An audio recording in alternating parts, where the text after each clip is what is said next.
The kitchen was silent, save for the hum of the refrigerator. Then, a single, perfectly round golden pancake defied gravity. It surged through the air in a graceful, wobbling arc, crossing the space between the stove and the far wall. It hit the tiles with a wet, heavy, resounding thud. Splat. The pancake clung to the surface for a heartbeat, its edges curling before it began a slow, agonizing descent, leaving a thick, sticky trail down the white grout. Milo stood frozen, his hands still extended from the toss.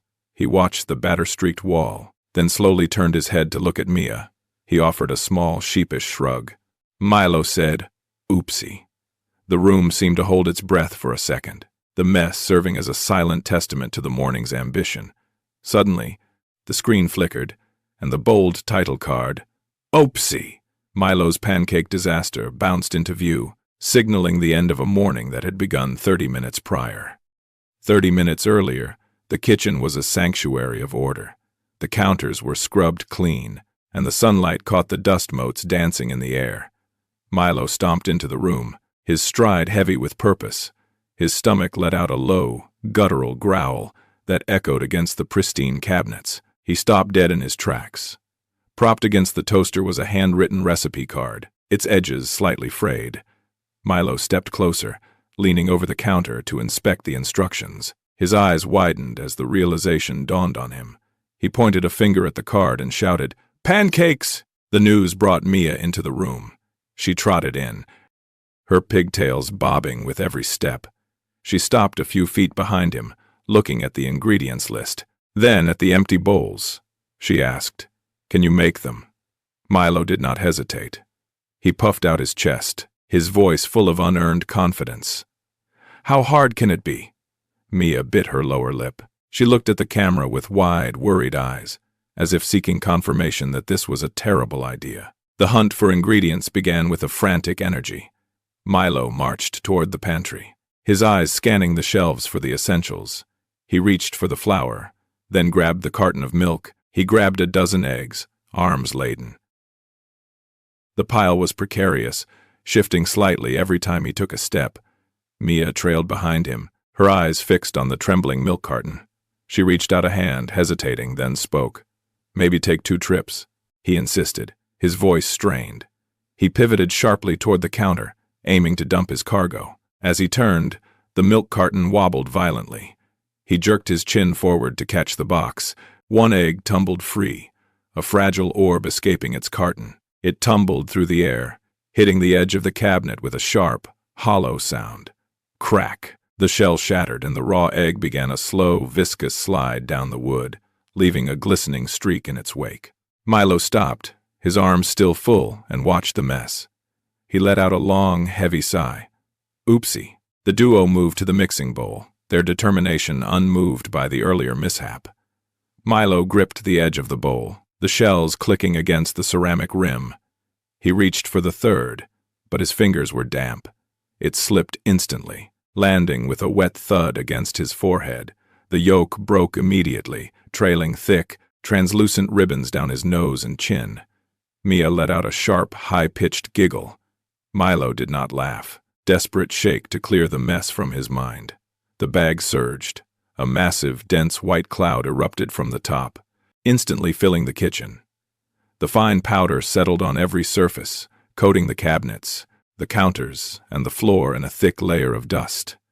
Milo emerged from the center of the cloud, his features barely visible through the white veil. He stood amidst the carnage, his chest puffed out, refusing to acknowledge the absurdity of the scene. He blinked, his eyes clear against the white coating on his face. "I am still doing great," he insisted, his voice muffled by the flour still hanging in the air. Milo grabbed the milk carton, determined to correct the powdery mess. He poured a heavy stream into the bowl, watching it pool atop the flour. He began to stir, but the mixture resisted. Instead of a smooth liquid, the batter fought back. It seized, turning into a heavy, grayish, cement-like glob that clung to the bowl walls. Milo gritted his teeth, his knuckles turning white as he gripped the wooden spoon. He plunged it back into the center, twisting his wrist with all his might. The batter was like wet clay. He strained, wood resisting, then it broke free. The resistance vanished. The wooden handle gave way with a sharp, dry crack, snapping clean at the neck. The force of his pull sent the spoonhead hurtling through the air. It struck the side of the bowl. A thick, sticky glob splattered Mia's nose. Mia stood frozen for a heartbeat, her eyes crossing to look at the blob. She reached up, wiped it off with one finger, and pointed it back at Milo. Mia smiled, her voice light and teasing. Oopsie. The tension broke, replaced by the absurdity of the moment as they looked at the ruined kitchen together. Milo eyed the thick goo. Mia neared, her gaze flickering toward the hallway where the adults were. She whispered, "Maybe we should ask Mom." Milo shook his head sharply, his jaw set in a line of stubborn resolve. He reached out and snatched the mixer. Metal beaters clinked, cords snaked.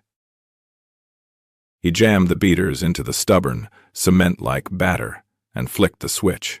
A low hum vibrated, rattling silverware. Milo gripped the handle, bracing his feet as the motor groaned. The sound grew sharper, a high-pitched whine that cut through the silence of the room. The batter began to churn, small pockets of air popping against the beaters with rhythmic, wet snaps. The bowl wobbled violently, spinning in tight circles as the beaters gained speed. Milo leaned over the device, his eyes fixed on the center of the spinning mass, ignoring the way the mixer body began to heat up in his grip. Kitchen shrank. Hum filled all. Machine pushed mix to breaking. Milo slammed the speed toggle to the highest setting. The motor shrieked, a piercing, high-pitched mechanical wail that echoed off the tiles. The batter, caught by the metal beaters, it ceased spinning, then erupted in a thick, violent fountain, followed by a steady drizzle that began to coat the ceiling. The kitchen turned into a blurred, spinning vortex of beige. Milo tried to pull back, but the bowl rattled off the edge of the counter, tilting violently and spraying a fresh arc of batter across the walls. A massive dollop landed squarely on the tip of his nose, sliding down to his lips. The air filled with the smell of raw eggs and flour. Finally, Milo reached out and clicked the switch to off. The motor died instantly, leaving behind a ringing silence. He stood motionless, his face dripping, looking at the carnage that covered every square inch of the room. He blinked, a single glob falling from his eyebrow to his shoulder. He looked at the mess, then mumbled, "Oopsie." Milo wiped the counter with a damp rag, his eyes locked on the pan.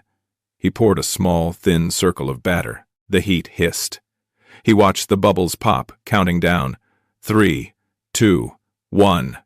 He flicked his wrist with a flourish. The pancake sailed up, spun once, and vanished. Milo tilted his head back, staring at the ceiling. Plop! It landed squarely on his forehead. He peeled it off, a wide grin spreading across his face. That was almost perfect. He picked up the spatula and began to move. 1, 2, 3. He became a blur of motion. He tossed a pancake toward the kitchen chair, then sent another soaring toward Mia. She scrambled to catch it, laughing as it hit her palms. Milo felt invincible now. He flipped them faster, the pan clattering against the stove, the air filled with the smell of browning batter. He gripped the handle. He flung a pancake skyward and simply stayed there. Milo and Mia stood frozen, necks craned upward, gazing at the empty spot where the pancake vanished. They spotted it stuck to the high wall near the clock. Milo let out a long, deflating sigh and whispered, "Oopsie." The final pancake sat on the plate, perfectly golden and steaming. They decorated it with a handful of fresh, bright red strawberries and blueberries. It was a masterpiece of their labor. Milo eagerly bit, eyes alight. He hummed, grinning at Mia. He reached for the plastic syrup bottle sitting near the edge of the table. Mia tilted her head, watching him. "You already have syrup on that one," she warned, pointing at the plate. Milo chuckled, his hand already gripping the bottle. Just a little more. He squeezed the bottle, but nothing came out. The nozzle was clogged. He gripped it with both hands, planting his feet firmly against the floorboards. He gave it a massive, desperate, lung-busting squeeze. The plastic groaned under the pressure. Suddenly, the cap gave way with a sharp pop. A thick brown geyser erupted from the bottle, shooting upward and then cascading back down. It drenched the pancake, coated the entire surface of the table. Syrup dripped, Milo froze, a sticky wave. The room went dead silent. Milo looked at the sticky carnage, then at Mia, and finally whispered, "Oopsie." The drip of syrup hitting the floor was the only sound in the kitchen. Plink, plink, plink. Milo sat motionless, his arms extended, his face masked in a thick, amber glaze. He did not move to wipe it away. Across from him, syrup rivers pooled, cascaded. Mia watched. The morning, which had promised a simple breakfast, had transformed into a sticky, sprawling monument to their shared failure. Milo looked down at his hands, watching a glob of syrup slide off his thumb, and then slowly tilted his gaze toward his sister. He expected a reprimand. He expected a groan of frustration. Instead, Mia's lips twitched. A giggle escaped. Her laughter dissolved his tension. His laughter low and raspy, shaking his head at the absolute ruin of the kitchen.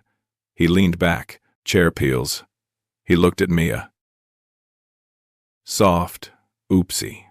The morning was a disaster, but as they looked at the syrup-coated table, it was their disaster. Silence returned, comfortable and light, as they simply sat together in the middle of the sweet, golden wreckage.